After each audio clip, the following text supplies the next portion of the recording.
On est sur une vraie bonne nouvelle si vous cherchez à exporter piste par piste vos audios dans DaVinci Resolve en un seul export. Je vous montre comment faire ça tout de suite.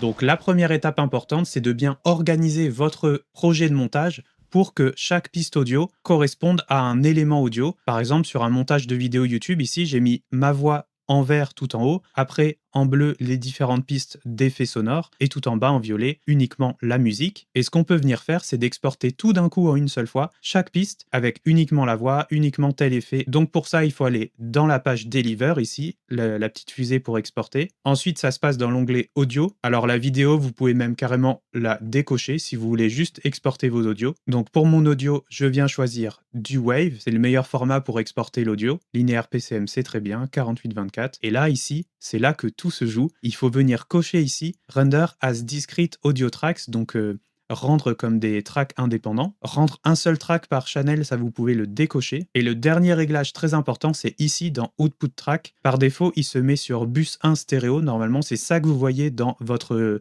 DaVinci Resolve par défaut.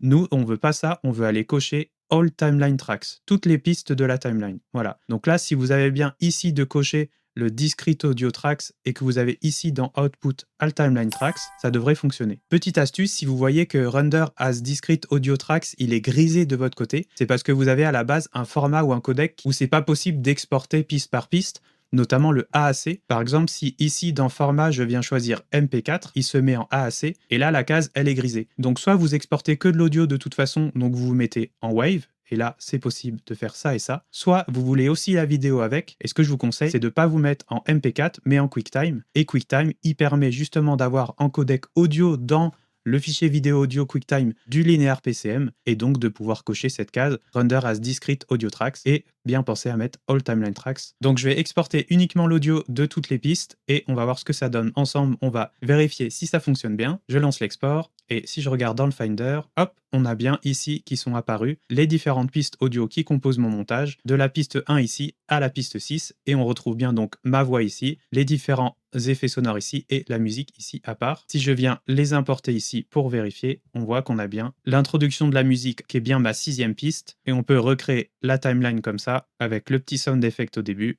et puis ma voix dans l'introduction. On retrouve bien le montage que j'avais fait. J'espère que ce tuto vous aura aidé. Allez voir la description de cette vidéo, j'ai encore plein d'autres outils et plein d'autres astuces à vous partager pour créer du meilleur contenu tout en gagnant du temps au quotidien. Et en attendant, moi je vous dis à très bientôt dans une prochaine vidéo.